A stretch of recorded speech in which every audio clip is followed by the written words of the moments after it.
Matt Silva, I'm glad that we meet finally online, and I hope we're gonna have a really good conversation. Let's do it. And I want to start with the really short description about you. I prepared a couple of sentences. Matt Silva, 34 years old, a professional football player, position goalkeeper, currently playing for a professional club in Singapore. Previously competed in professional leagues across Canada, Asia, and Europe, bringing broad international experience. Maybe you want to add a couple of words? Yeah, that's me in a nutshell, I guess. I mean, like, football's not my only identity, but it definitely takes over 99% of my life. So, yeah, that's pretty much me, and I'm excited to have a chat. And during this conversation, we won't be talking a lot about the football because I want to hear more about your lifestyle and your tools that you're using in regular basis and that help you to be where you are right now in your professional career. And because I remember you being like a office employee, Yeah. balancing between like work, 9 to 5 life, and training. So, and I want to hear when did you truly decide that you want to go all in your professional football career? Yeah, it's been a long time since then. Fun time as well, but very stressful and busy. I don't know if it was necessarily, let's say, one specific thing or one moment that made me, decide, okay, I'm going all in on football. But it was kind of a situational thing that I was able to get a contract finally after grinding so much 9 to 5 and then trying to find time for workouts, trying to find time for proper sleep and food and training and everything that comes with being a full-time professional. I landed a contract and it brought me away to the Philippines, which is where I first played.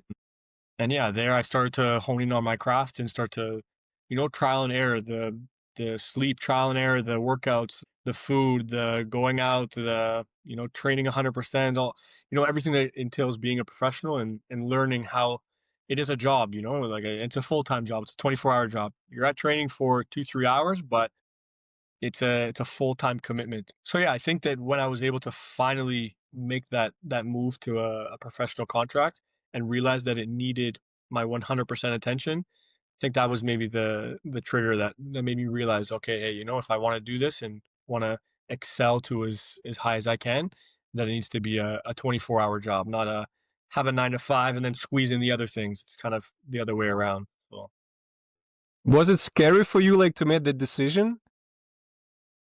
Because, like, when you're in a comfort zone, right? So it's like it's always like kind of you're always scary to do some like step outside that zone, right? yeah, the boss that I had at the time, which was the same, we worked together, laid it out for me pretty straight up. I was maybe 20, 22, 23. Spoke to him about the offer I had, and listen, it's not a massive offer. It's the first contract I had, so of course you start at the bottom. I spoke to him about it. I was making more money working 9 to 5 in the office at 23. As you know, our boss is a great guy. He's inspirational. He saw a lot in me and said, Matt, look, at 23, you're going to go and make a quarter of what you're making here. And, I can see you progressing in this company and everything, and laid out a framework for me for like 5 years if I want to stay with the company and grow with him and grow with the company. And even after that, I said, I'm still going to go for a quarter of the money. He says, okay, so look, if you're still going to go, it means that your heart is so in it that you have nothing to worry about. So after that conversation, I realized that I'm either crazy or just so in love with football that I'm blinded by anything. So no fear really, because I think I knew I could always fall back on this job because I had someone that believed in me. But yeah, having someone like that to just kind of lay it out and make me realize that there's nothing to be worried about. So yeah. Okay, and based on that, what was like first for you? Like you said, like that you having that new contract in the Philippines, you started changing your like lifestyle, adding up some like new tools, like new habits. And what came first? Your like professional lifestyle or your professional career? So you started like being acting like a professional, living the lifestyle as a professional football player, or you started living that lifestyle after you signed that first contract? Yeah, I think the lifestyle came after. Uh, More so because, I mean, I think I was doing a lot of the right things to begin with, but I think once I signed the first contract, I think I realized that it was a job and that I needed to start doing the right things all the time, 24 hours. So that became like a lifestyle thing um, that I had to kind of either commit to 100% or realize that maybe I'm not going to get the most out of this career. And sports are time sensitive, so they have an expiration date, and you can do a lot of right things to push that expiration date as far as you can down the line, so that you're able to continue playing at 34 right now, or 35 or 40, and you're seeing, luckily, with better technology in regards to recovery or better approaches to workouts and supplements and nutrition, all these things, people are having careers much later into their years, which is amazing because sometimes in that small time frame of the typical, let's say, 19 to 30, if you don't get that one opportunity, that's it, you're done. Then you got to go back to your 9 to 5 or fall back on whatever, or hope you made enough money to retire and live a good life. But now, luckily, if you're doing all the right things and doing your research and living the lifestyle of every day 24 hours is for your profession, then you can stretch it to 35, 40, hopefully 40 plus. I don't know. Honestly, I'm surprised because I was expecting different like answer that Yeah. lifestyle comes like first and then all the achievements. Honestly. Yeah, I think I had to get my feet wet and be in it first and then go, "Oh wow, I really like this. I want to keep doing this as long as possible." Okay, yeah, yeah. I need to do the lifestyle. Yeah. And what do you remember? What did your typical day look like back then when you work, when you train, when you recover, and when you were trying to like to balance between all of this before you become the Yeah. Yeah, it was tiring. That's what it was. Yeah, you don't get to hit like bro, all bro? the You killer. didn't have kids, you didn't have family by the time, Yeah, so I you have. know. Yeah, yeah. I couldn't imagine. Having a dog now is enough. When I have to walk him 3 times, I'm like, oh, but I need to rest my legs. I have a big day tomorrow, or I had a big gym day. I can't walk the dog, stuff like that.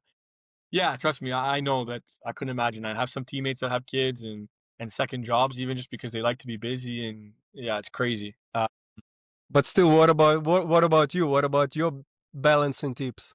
Yeah, my kind of schedule around that time was, like you said, working 9 to 5. If I needed to get into a gym session before, close to where our shop was, where we were working, was a gym nearby. So I'd go wake up even earlier. It's about an hour commute. So I'd be at the gym for a couple hours before work sometimes. If I needed to do a training session, let's say I'm a goalkeeper, so it's very specific. I have one or two goalkeeper coaches that I love to work with. Some were in an hour the opposite way from our jobs. I had to be very open and speak with our boss, who understood 100%. But I have to say sometimes, hey, I can't come in till 12 because I have to work out in the morning. Then I have the goalkeeper training, and then I have to come in to 12. And he says, okay, fine, but we have a deadline for something. I need you to finish it. Okay, fine. So that means that the night before I'm suffering because I need to stay up to finish it. Or then maybe my weekend suffers because then I have to say, okay, listen, I can't do it, but I'll make up this time on the weekend for you. And sometimes, let's say, even just financially, in the morning from 7 in the morning until noon, I'm going to the gym, having to pay for that, pay for the gas, pay for food, then pay for goalkeeper training, all these different things. And I've wasted, let's say, however much money. Even by the time before I get to work, I've already spent all that money. So I'm starting the day negative. So the rest of the day, I'm working just to get myself to $0. And in your mind, you're thinking, man, this is crazy. I know I've spent all this money to get myself farther, and you're just doing the job to break even. Never mind make money or do anything. So yeah, they were very busy, but at the time I was living at home, so I had my family there to help me with food and laundry and all the other things that take up some time. Like you mentioned, no kids. I had my girlfriend, now wife, who's also very helpful and everything. Yeah, man, busy. You try to sleep when you can, you try to eat the right things when you can, but of course sometimes you're on the road, sometimes you can't get a nap in and stuff. Yeah, it was suffering. Was it I know people have it worse. was it more complicated to live that lifestyle, balancing between everything, comparing to the lifestyle you have right now? Like, Oh my God, yeah, yeah, yeah. it was more difficult, right? I would rather do preseason here, 2 sessions a day versus try to do that running around everything. Because when you've already signed a club, it's all organized for you. You know, you have your coach, you have your time, where you got to be, your meal plans, your program. You just follow the program. That's it. You don't have to think. You know, your sleep is scheduled. You just do that. It's fine. So it's much easier. Yeah, yeah. That's talking about like amateur athletes. That's why I respect like those people so much, especially the ones that have like some really good achievements as amateur Yeah, athletes, yeah, yeah, because I understand that like balancing and having that energy like to train, to eat, to recover, like because it's a complex, right? It's not just like you train, you have biceps, that's it, right? yeah, And I have like so much respect for those people because it's not like something that pays money to you, right? So you yeah. I pay for agree. everything. You pay I for the agree. pain. You pay for the trainings. You pay for the races, right? So you pay for the equipment, for everything. Yeah, And so I totally understand what kind of lifestyle you used to live like before you became the pro athlete. yeah. It's And tough. do you remember was there like some important thing that you had to sacrifice in order like to become a to take like your football career seriously? Yeah, I think like two things. I think one is like the easy answer, which is the truth, is like the easy vices, you know, like drinking alcohol with your friends or eating fast food because it tastes good and candy and chocolate and fried food and staying up late and just doing like the easy things that, you know, that most people do for like their dopamine hits, like their easy daily life stuff. But it doesn't benefit you in your athlete career, you know?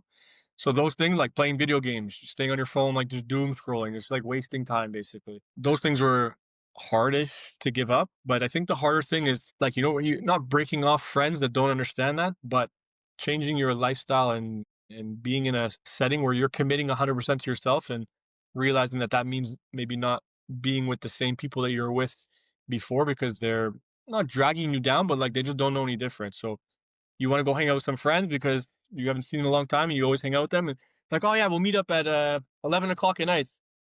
Yeah, right. I'm training at 6 in the morning. Ah, but come on, it's okay. Don't go to training or just come for 1 hour. No, I need to sleep. Okay, okay, but come before. We're going for dinner. Oh, where are you guys going? McDonald's. Okay, well, I'm not gonna, I'll bring food. Don't be that guy. So it's always a constant fight. And sometimes it's just easier to be like, hey guys, listen, I'm busy. I'm busy. I'm busy. You're not busy, but you're busy for yourself, you know? So cutting off sometimes some people that are not helping you or having to really explain to them that like you're 100% committed to this, not only when you're training or only when you have competitions. It's a full-time commitment. Those things are hard to sacrifice and stuff. You know what? Like the funny thing is that I remember myself like drinking alcohol, eating like shitty food, like living really like really bad lifestyle, and all my relatives were fine with that. They were like they didn't have any questions. They didn't worry about me. They didn't ask like how is my liver, how is my like whatever. But once like I changed my lifestyle. I once I started training every day, like do all my races, compete as a like as a pro, right? Eating, like stop drinking. They have lots of questions.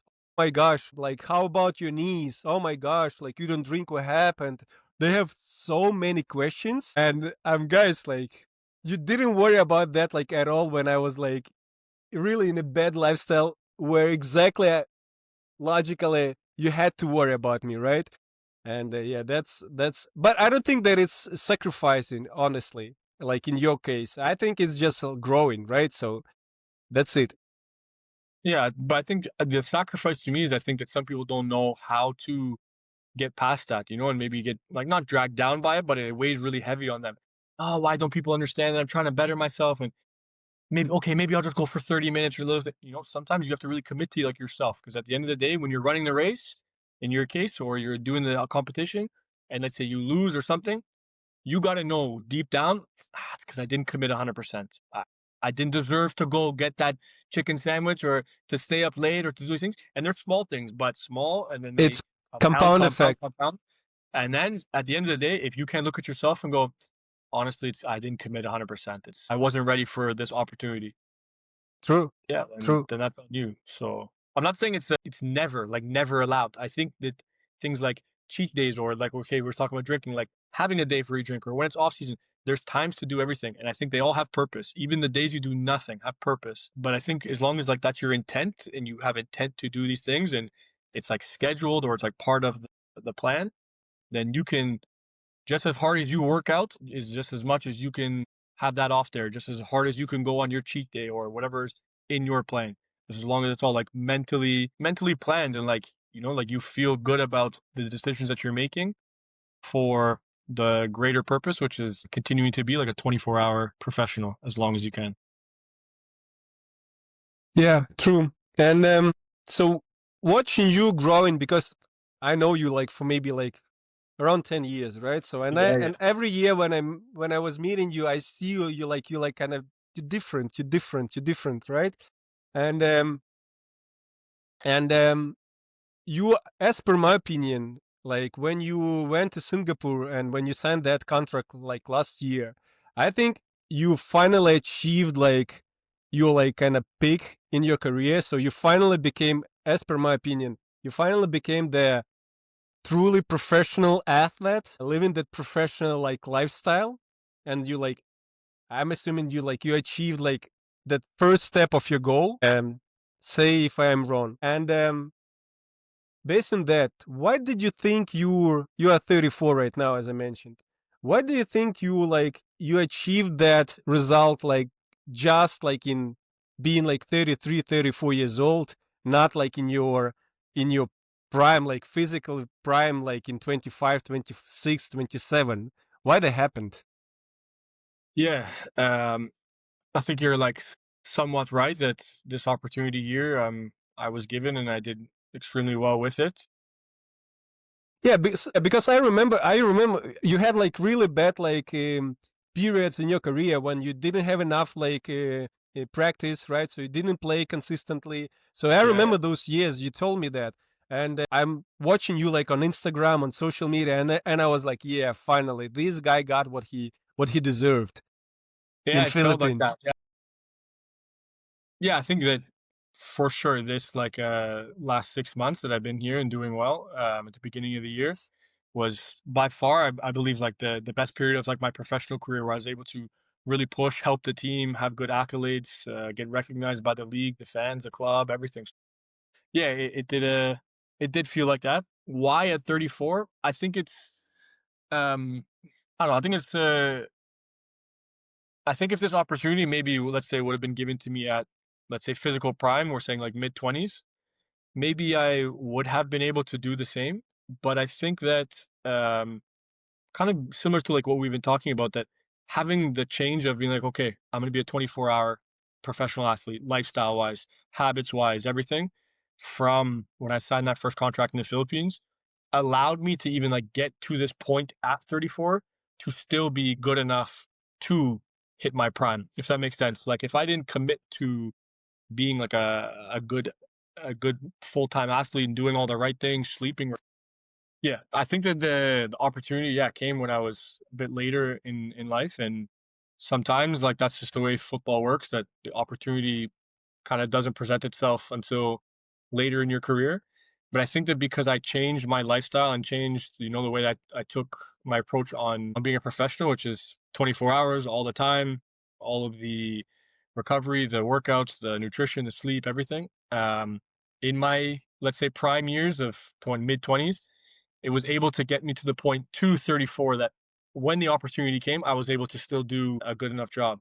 I don't think if I maybe made that full commitment that I would still be able to perform at the level that I am if I hadn't made like the prior proper decisions for several years. So, yeah, sometimes if the opportunity doesn't come, it doesn't come. And maybe at 29, let's say, or even before I hit 30, if I wasn't doing all the right things, maybe say I start to get into injury issues or I'm just not able to keep up with the pace of the game, then I don't get this opportunity. So yeah, I don't know if it was necessarily anything special about it being like later in my years that I would maybe getting better, but I just think that if you're doing the right things, you have a longer time for that one opportunity to hit. And if you're ready for it, then you can do it. So yeah, sometimes it's a waiting game, especially being a goalkeeper. I think it's very common for goalkeepers to kind of get their chance later in their careers. But it means that you need to persevere mentally and physically and everything. And when the opportunity comes, if it may be these plus, you got to be ready. If it comes when you're 20s plus or like younger, it's tough. But if you can manage, then you're like like a Donnarumma who's starting since 16. But if he didn't take it right away at 16, it's okay. He'd have time to keep going and going and going if he was doing all the right things. And his opportunity then came later again in life at 30 something. If he was doing all the right things and at 30 something, he took that chance. Boom, then he could again make a career from 30 onwards. Like, I think that's how it works in everything in life. Like, you start from some point, like some somewhere here, right? And then you are like each second, each day, like each month, each year, just build it up slowly, maybe not slowly, depends on. And in everything in life, in everything, Yeah. not just in sport, right? So, and at some point when you like not like stopping doing that, like because you don't see the result right away, right? So it's just builds up, and like watching back, like you're like, oh shit, like I made a lot. I'm like, I was there, now I'm here. It's like a huge shift in my life, right? Yeah. And can you tell like what like your three main like habits that help you to uh that gave you the biggest breakthrough in your career? Like, can you tell me that? Yeah, I think one, two for sure, like were very, very easy for me to think of. One was it was a visualization. So like Wow. before I used to just go to the game, play the game, go home. Like you don't think about it. You just do it. But I think as you learn the game more and you get more invested in it and yeah, get more experiences playing everything, you start to learn little tricks and stuff. And before every game that I play, I have a routine, not super strict, but strict enough where I sit in the stands or wherever I can to look at the field and I try to go through progressions that I would do in the match. Um, Across from this side, I catch the ball. Across from that side, I punch the ball. I save from this side, left footer, right footer, 1v1, blah, blah, blah. There's maybe like a 50, 60 different sequences that happen within a match, and goalkeeping is pretty structured for a lot of those things. And then there's a lot of chaos also that happens, and the chaos you can't control. It's just when it happens, you just react. But a lot of the other stuff is very scripted in a sense, and if you can kind of foresee it happening and watch it on the field and seeing yourself succeed, you feel like you're already doing well, and you feel like you've already done it. So a lot of times the things that I've foreseen and done visually before the game happen in the match. And within like a split second, the moment happens, you go, oh, I know what to do. I've already done this. An hour before, 2 hours before the game, when I was visualizing it, I saw myself go and catch that ball and make that save. And you, you're like, oh, okay, I know what I'm doing. And the confidence to know that you've done it already, in your brain, it makes it so much easier to do it physically. You don't think. So that was one thing that makes a big, big Okay, difference. And if I can we miss it, can we recommend people like just to use that technique? Because honestly, I was on the podium way before my like achievement, right? So I was like 2 years ago, and my step, like I step on the podium just this year, but I was there 2 years ago. Honestly, here in my mind, I was visualizing that like a while before that happened. Like that's perfect tool. Can we recommend people to use that tool? yeah, of course, it's helpful. I get weird looks and stuff because I know people are seeing me sitting up in the stands or like doing like weird things, and I'm going with my head, and in my head I'm making the movements, and like sometimes I'm mumbling, okay, this one, and I look like I'm crazy, but like I know what I'm doing. I'm playing the game already before it's been played, Yeah, so that nice. when it happens, I've already succeeded. I've already done it. Okay, And once you number do it two. once, Yeah. you kind of know what to do already. Number two is kind of similar to gameplay, but it's review, like watching back training videos of games and not just watching the game for the highlights and go, oh, look at that amazing save. Yeah, okay, it's the easy stuff. And even looking at the goal, oh yeah, it's a bad goal, or that's a goal. How do I fix that? But looking at the game like holistically, all and trying to review what I did good, what I did bad, technique wise, and all just always trying to like fine tune little details. Was my starting position okay? Was my mentality after the goal okay? Was my first touch okay? If it wasn't okay, why? How do I fix it next time? And having like to review it, so then when I go to training the next day or the next week or next month, however, I have like some intent. I have something to go, okay, hey, remember in the game you made a bad touch or you made a bad save or something? Let's work on that in training this week so that you can be purposeful in your training. Not just going to training and the coach says, do 10 jumping jacks. You okay, you just do what they say. Yeah, of course you do what the coach says, but you need to have it with some intent, some purpose. So you can continue to build and continue to like grow. Yeah, video review is one thing that is like another habit I like to have after games, and training sessions is good too. Yeah, and the last one is I like to. It's a weird one, but like I like to make my bed first thing in the morning. It's one of those wake up and win type of mentality things. Just like sleep is done. Okay, you did that part. You put it to bed, sort of thing, and make your bed. Okay, and then you just like start your day. My mother and parents would love to hear it because of growing up. What a fight! Make your bed. Wow, it's okay. I'm gonna sleep in it tonight. Who cares? No one's coming over. Who's gonna see my bed? Make your bed. I don't want to make my bed. I don't care. I'm going to school. Who cares? But now, later in the years, I like to just finish okay in my morning, everything, make my bed, be okay. I've done my at home, I've done my sleep, I've done my breakfast, everything. Now, next. And if you can just like, then you go to training, you finish that, okay, close the door on training, next. Then you go to recovery, okay, you do everything you do to recovery, boom, next. And if you just like compartment everything and finish that one, okay, check the box, boom, check the box, check the box. That's like a nice like way to start like good habits and things. So yeah, those three I think are good ones. I like it. I like it. And you started already talking about that, and that was my like separate question. But everybody is talking about like physical training, right? Mm, But what do you think about mental training? Like, do you do that? Like, do you use that training in your like career in your training program?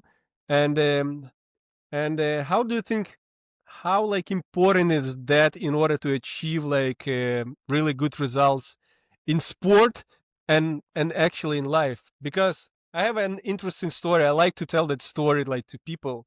Um, my coach once told me like before the competition, he told me if you like 5 minutes, 2 minutes before the swimming starts, if you have that like thought in your head that okay, I'll accept whatever results the result will be. I'll accept any result. He was like, just pack your stuff, don't start, go back home. That's it.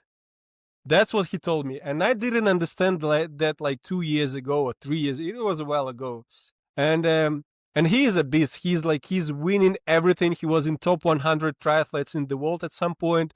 wow. He has that like winning mindset like in his head, and then I understood that like at some point he was training me not to just be like in the race. He training me to be on the podium, right?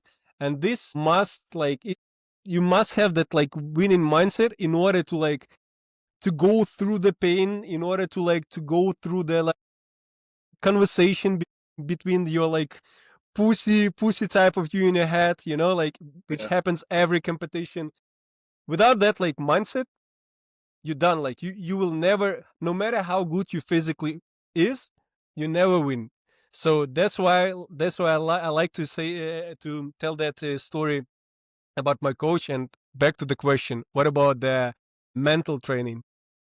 Yeah, it's massive. I don't know if I specifically do anything on a day-to-day basis, like meditate or like any mental type like training things, but stuff like the visualizing before the game, positive self-talk during matches, or and even during training, I think those are two things that I kind of do, I guess, like on the mental side to help myself like get through matches. Little cues to like reset yourself if a negative thing happens. So like say for your sport is an endurance sport, it's you versus you for a long time. You have a lot of thoughts going through your head. I think if you can catch yourself starting to go down like a spiral of negative thoughts going, okay, you're running, let's say, and you're like, okay, but maybe it's okay if I don't do so well this time. I have the next race coming up or something.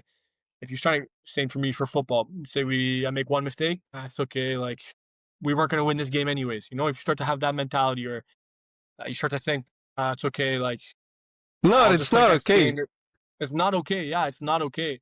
But if you can recognize that you're starting to have these talks and have like a trigger word or a trigger something to bring yourself back to a time when you're not stressing, you're not in a competition, you're calm, you know what the goal is, you're focused. You bring yourself, hey, come on, you're better than that. Or you sometimes, like you said, it's you versus you. And if you can recognize when you're starting to kind of get a bit negative, and just give yourself a pinch, sort of thing. That's like a good thing. I have a friend that literally, anytime something in a game happens and he starts to bring himself down, he pinches himself in the inside of his bicep. And it's like one of those things, the saying, oh, I thought I was dreaming, just like pinch yourself to wake yourself up. Literally like his cue. So the inside of his bicep is full of scars. There's little Wow. pinches, pinches in here. But I saw him do it one time, and I saw him like grabbing here, and I said, "Hey, why are you grabbing like Ernie?" And he showed me. He said, "Yeah, I just give myself a little pinch because I know it's not good. It's like a physical infliction of pain." He goes, "But it's a trigger for me to get out of like a negative mindset path." So I don't condone that, but like I condone some sort of wording or something in your brain or a breath system. I typically will do like a breathing sequence very quickly just to like ground myself before I try to do it before a game because the build up to kickoff is very intense. And just before I leave the change room, I try to do like a quick little like breathing sequence to just like calm my nervous system and just like ground myself to realize like, hey, it's just a game. I've done everything I can do up to this point. So I just try to ground myself, and then when the game comes. You just go from there. Yeah, I like it. I like it. Yeah. So why I love sport? I love sport, like being an amateur athlete, because it's as as for me, as per my like practice, it's the easiest way to highlight like your weaknesses, to see like your strength. Like it's the easiest and the cheapest way, right? Because you are exactly the same in everything in life, right? So if you like ready to lose like in sport like quickly in after 5 minutes after your race started, most likely you'll do the same pattern like in your life in some stressful situation, right? Yeah. So so you're like exactly the same everywhere, but in sport, to see that like much easier than in life, right? And it's like cheaper, much cheaper. And in your case, talking about your like football career, for me, it's AKA following the dream, right? So, and for people who might like watching right now and like seeing you as a professional football player, I want to like to bring a different perspective to this. Like, you like Matt Silva was following his dream, right? And he was sacrificing a lot. He was like working a lot in order to follow that dream, right? And for each person it might be different, right? So for you it was like sport career. For me it's like triathlon is not a dream for me because I know I'm too old already for to be an pro athlete in triathlon. But anyway, what would you say to like to someone in their like 30s, 40s, with a job, with family, with all this routine, but still dreaming about sport? What would you say? What would you recommend to those people? I would recommend to. I mean, like you said, I don't have kids at the moment, so that's one I can't like understand or quantify how much time and effort and A everything it lot. takes out. So I've been told, yeah. But I think that's for the other things, everything, and like family and all the other commitments is if you can use the systems around you, like the people around you, for purpose and for help, I think that it can push you even farther. Of course, it's you versus you, but it wouldn't hurt to have you, the bad you, versus you and some help from your spouse who's committed to wanting to see the best in you and see you do well and be on the podium, and you versus you and your kids that are there pushing you at the finish line and wanting to see you do training and giving you maybe something to take your mind off of your profession sometimes because you need off time. Sometimes it's hard to switch off. You versus you and your family who understand that now. Maybe before they understand, oh, why aren't you drinking? Why aren't you eating this food? You used to love it. Now they're maybe understanding and they're saying, hey, look, Eugene, I made this salad for you that you said you really liked. And so I think that if when you get older, of course, you have all these other commitments, including work and your family and kids and stuff. If you can convey and express them to them, how much this means to you and how much you're committed to it, and they can be on board with you, then they become like your teammates, your second coaches, your partners in it. I think if you just do it on your own, then it's very easy for them to like be pushed aside and not understand what you're doing, and you become very selfish in a way, and it becomes you versus you and versus these other systems around you, your kids, your work, your wife, your family, your friends. If they're on your team with you because you can explain to them, hey, this is why I want to do this, this is why it's important to me, I think it's going to better me, I think it's going to better me to help everyone and everything, then I think that that's a benefit. I think it's a bonus. So doing it alone, sure, maybe has its benefits where you have all the time in the world, but yeah, I think it's better sometimes to have other things around you to help you. I'm not saying it's easy because I understand that like time is very finite and you need to try to get in all of these things you can, but I think it makes you have other things to push you. And if you can use those things to your benefit as more and as helpers, then I think, yeah, why not? I think it's a good approach to it. And tell me, as per your opinion, which thing is the most important? I know all of them will be like, I'll tell you, it will be important, but which one is the most important? Number one, training. Number two, um, food nutrition. Number three, recovery. And number four, your your mindset, your mental training. Which one is more important in sport and AKA in life, right? So for me, it's exactly the same. It's bad because I literally just said 10 minutes ago I don't do any mental training, but I think without the mental fortitude and strength, like you kind of can't do the other ones. So if you're like struggling mentally, like to get into a training session and do it 100%, or mentally struggling to eat the right things because it takes 10 more minutes to cook a better meal, or maybe you don't want to just go get the McDonald's because it's right down the road, or you want to go to the grocery store, it takes an hour, then you got to buy groceries, cook, clean, blah, blah, blah.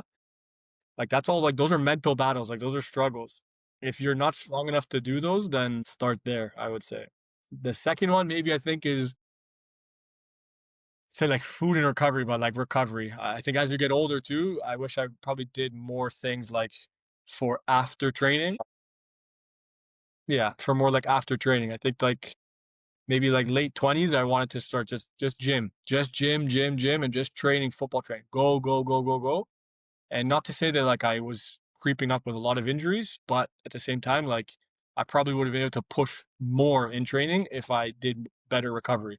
So they're kind of like connected to each other. Sometimes like you're just overtraining and you're not getting anything out of it. So without like good recovery, you kind of you kind of can't do the first one, the first training. Yeah, I don't know. For me, food is the same thing. It's like a lifestyle. You choose to eat shitty or you choose to eat good. I don't know. I think if you have like some easy principles in place of things that you don't want to eat, like, don't eat candy, don't eat chocolate, don't eat fried food. I think with those three things, like you're pretty good. You can clean it up, of course, and you can taper that up and down a little bit. But if you 99% choose the non-fried, non-candy version, you're okay. You're pretty much okay. So I don't think about that one too much. But to answer your question, like bluntly, if your brain's not in it, you're toast. Like you're toast. I love the answer because I would answer honestly. I would answer recovery honestly because I think it's crucial. But I like your answer because without the proper like mindset, with proper like idea in your head, like with proper why, it's like useless. All of other stuff is useless. Yeah, for sure. I like Yeah, it. because you can recover wrong also. You can recover too much, not enough. Maybe you have a day off, the recovery, and then you go and decide to do like five different recovery things. You're ice bathing, you're sauning, you're getting traditional Chinese medicine, you're getting chiropractic. How's that helping you? Or you do it one time. Oh, my body's dead. I'm gonna go do all these things, and then you don't do recovery again for another month. No, Yeah. it's not. It's toxic. It's not gonna help you. It's just as hard to take the day off, do the right recovery as it is to go to training, go 100%. Just as it is to choose the right thing. You have a choice: fried chicken, grilled chicken. It's very simple. Grilled chicken, and maybe it doesn't taste as good. Maybe you want the candy on Halloween with your kids, and you want Christmas time the cake. Like, I get it. Trust me, but if you, again, and I'm not saying it's a never thing, If you want to eat that cake and you feel like it's in your regiment, it's in what you've planned, go for it. Knock yourself out. I love to eat. You know, I love to eat, I know. but like it has to be like conscious, like so conscious, which is yeah, mentally. So yeah, for me, yeah, if your brain is toast, then you start to spiral and start to cheat your workout, cheat your recovery, cheat eating food a little bit that's not great for you. Um, yeah, so you gotta be mentally strong. Can you briefly describe your like average day as a professional football player? And I want you to like don't go like too deep into details, but I want you to like to mention something about your food, how many times a day, what kind of food, just briefly, how many trainings, what do you do like for recovery, like all these like routines which the normal people like trying to like to put between the between other stuff, right? But Yeah. you have like 24 hours a day just for this, right? And it's interesting to know like what kind of stuff, what kind of deal, what kind of things you're doing. Yeah, so here in Singapore, I'm lucky to have access to a couple like really good recovery places. In an ideal day that I get to hit both of those recovery places and my food and everything, I can explain that to you pretty quick. Here in Singapore, it's super hot. It gets very, very humid at 9, 10 o'clock. My club chooses to train super early, so we're 7 a.m. till 9 a.m., maybe 9:30 even. So Typically, you I wake stop up, at. when you wake up, do you have any like breakfast? Yeah, I'm. If I don't have breakfast, I told you I eat a lot, and then I get grumpy, and then I feel like some like dips sometimes in like blood sugars and everything, and I just don't like that feeling. I like to have the feeling of like something in me. So yeah, I wake up at like 5:45 ish. Let's say I have just like a very nothing special. I have a peanut butter jelly sandwich and a banana. Sometimes a boiled egg to get a bit of like extra protein, and then a bit of creatine and water. Then I'll do training for 2 hours. During training, we have BCAs and caffeine like mixed drinks that we'll have as training goes through. After training, it's a protein shake, just simple like whey protein shake with some other supplements in there. After training, typically I'll do a little workout, either at the gym that's connected to the stadium or just have some free weights and I'll do some plyometrics and some core work and stuff like that. Depending on the day, if it's after a game, I'll probably stop there and get a massage and recovery, do some stretching after training, massage, ice bath finish. If it's a normal day and I'm able to get to those recovery places, I'll finish the training. I'll have some food, typically like a chicken, rice, and veggies. This is like a typical standard meal. Then I'll go to an ice bath and sauna place, which is great. It's an infrared red light sauna with ice baths at like 8 degrees, I think. Do that for an hour, switching back and forth. And then I'm lucky enough to have a partnership with a hyperbaric oxygen therapy chamber place here in Singapore. So I can go for a 1 hour session or 2 hour session, go in there, sometimes take a nap because it's nice and cold, it's cozy. Eat again, another lunch, maybe before that or after, depending if it's a 1 hour, 2 hour session. If I get to nap in the chamber, then okay, then that's my day. If not, then I'll probably go home, take a nap, and that takes me to around like 3, 4 o'clock, let's say ish. And then that's my day. Maybe I'll have a snack before dinner or after dinner. I have a dog, so I'll walk my dog in the evening, and then sometimes after dinner as well. And that's it. Like I said, I got to be up around 6, so I'm trying to get to bed at like 9:30, 10. It's tough, but like 10:30 is like the absolute latest I'd like to try to get to sleep. Man, you live a dream lifestyle. Trust me. Coffee, yeah, coffee in and around there all the time too, and meeting up with friends and little things like that. But No, on like like a nice day where I can do everything I want to do, like just for football oriented, like that's what it yeah, looks like. that's so yeah, that's really cool that you have like all of your time like a day like just for that. Because Yeah, I'm doing like not as much as you, but like almost everything that you just mentioned, just trying to like to put it between the phone call like and I then know. some kid stuff. And are you tracking any data? Like do you like are you using like any like devices? Like there are lots of them nowadays in the market, like Hoop, I'm like not. you're Yeah, not. I've thought about. I know, and I'm someone who's very like analytical, and someone that's very like data driven. But I kind of just go off a feel, like it's so old school, I guess. But I think I've just like done this routine and kind of like this lifestyle for so long that I sort of kind of know what I need. And of course, the data would help to be like realizing that maybe I need other things, but I kind of know when I need a banana or when I need some more water or when I need a little bit more sleep or maybe I need a bit more gym work. Like I can kind of feel the small little fine margins at training and throughout my day and my attitude and my mental state. Like, yeah, I think I've just been through like a lot of like the ups and the downs and with food, with so many things that like I don't know. I have a pretty good feel for how I'm doing. However, I think the other reason I don't use some of those things, let's say like a watch, is because during training, my training, I can't wear it. But I there are find it lots of like, devices that you can right now. yeah, I know. I can't wear one on my wrist. I can wear like the Whoop like chest strap, and I know there's other ones that have Or there is a like kind of a vest, you know, like the with all these bras. Yeah, sensors. Yeah. So there are yeah. lots of And the for club, football players. some of the clubs have them. Like the players wear them. The players wear the bras. We call them like a bra with a Yeah, GPS in bra, the bra, bra. back and the Yeah. heart rate tracker. Like for some reason, like our goalkeepers, we don't wear it. I've been at clubs where they have them, and it's great because you get all the data. They have the accelerometer, so you can see how many times, especially for the goalkeeper, how many times you've jumped, and how many times you've dove left and dove right. So then the next day when you wake up, you're like, oh, my side is like, it's quite sore, and then you see you dove on that side and hit the ground 50 more times on the other side. You go, ah, okay, that's why. And then the coach can get the data and then change the Yeah, so in this case, you can adjust your recovery. For example, you can use more time, like to massage that part of your body, right? So yeah, yeah, it helps. Anyway, yeah, yeah. so if you're not I using, don't, but yeah, I don't, but don't take my advice. Or anyone listening, yeah, you should. Yeah, I you use should. it. I use it a lot. Like I use it a lot. Yeah. That's actually Are you using that's a my hoop main strap? communication with my coach. He sees he we work remotely. He sees my data, and based on that, like he has those like diagrams, you know, like on his laptop, Yeah, and lots of data. And based on that, he gives me like training every day. We talk in the morning. He asks like how did I sleep, how I feel myself, you know. And based on the data and my words, he gives me the workout for the day. yeah. Anyway, and the last question and my favorite. So let's say you are like 25 again. What from your current lifestyle you would implement immediately without waiting lots of years? Well, to get a hoop strap now, because you're telling me I need one.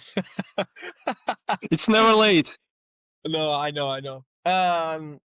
Like I think I touched on it before, like probably recovery. Honestly, like you could just give more at your training sessions. You can just give more. So I think that if you're not recovering, then maybe I could have given more at games that make that little small difference, given more at training that then makes a difference in the games. Like, the amount of, let's say, goals or mistakes or small like negatives that had happened by this much, maybe if I recovered more, then my muscles could have been stronger or more ready, or my brain could have been more ready, my reflexes, anything.